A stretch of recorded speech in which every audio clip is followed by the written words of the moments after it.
ഇന്ത്യയെ സംബന്ധിച്ചിടത്തോളം ഒറ്റക്കെട്ടായി നിന്ന് ഒറ്റ മെസ്സേജ് ലോകത്തിന് കൊടുക്കേണ്ട സമയമാണ് എന്നുള്ളതാണ്. അതുപോലെ തന്നെ അമേരിക്കയും റഷ്യയും അടക്കമുള്ള ലോകരാജ്യങ്ങൾ ഇന്ത്യനെ സപ്പോർട്ട് ചെയ്തുകൊണ്ടിരിക്കുകയാണ്. അവരെന്താ പറയുന്നത്, ഇന്ത്യക്ക് ഏത് നിലപാട് സ്വീകരിക്കുമ്പോൾ അതിന് സപ്പോർട്ട് ചെയ്യാമെന്ന് പറഞ്ഞ് സംവിധാനത്തിൻ്റെ അകത്ത് ഇന്ത്യയിലെ പ്രതിപക്ഷ പാർട്ടി പ്രതിപക്ഷ പാർട്ടി പറയുന്നത് എന്താണ്, ഇങ്ങനെ വിമർശിക്കുകയാണ്, സർക്കാരിനെ വിമർശിക്കേണ്ട ഒരു സാഹചര്യം ഇപ്പോൾ ഇല്ല എന്നുള്ളതാണ് ഞാൻ പറയുന്നത്. വിമർശിക്കാം, നിങ്ങൾക്ക് അതിൻ്റെ കാലവും സംവിധാനങ്ങളൊക്കെ വരും, ആ സമയത്ത് നിങ്ങൾ വിമർശിക്കാം. ഈ സമയം എന്ന് പറയുന്നത് അതിനൊരിക്കലും യോജിച്ച സമയമല്ല എന്നുള്ളതാണ്.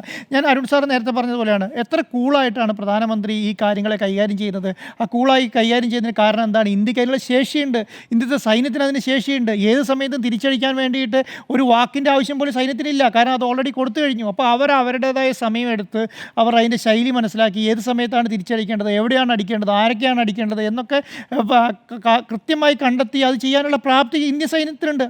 ആ കാര്യങ്ങൾ കറക്റ്റായിട്ട് ഈ സൈന്യം ചെയ്യുന്നുള്ളതാണ്. അപ്പോൾ അത് മനസ്സിലാക്കാത്ത ഒരു പ്രതിപക്ഷ പാർട്ടിയായി കോൺഗ്രസ് മാറി എന്നുള്ളതാണ്. ഞാൻ വിചാരിക്കുന്നില്ല ഇത് കോൺഗ്രസിൻ്റെ മാത്രം അഭിപ്രായം എന്നുള്ളത്, അത് മല്ലികാർജ്ജുന ഖാർഗെയുടെ മാത്രം അഭിപ്രായമായിട്ട് തന്നെ കണ്ടാൽ മതി.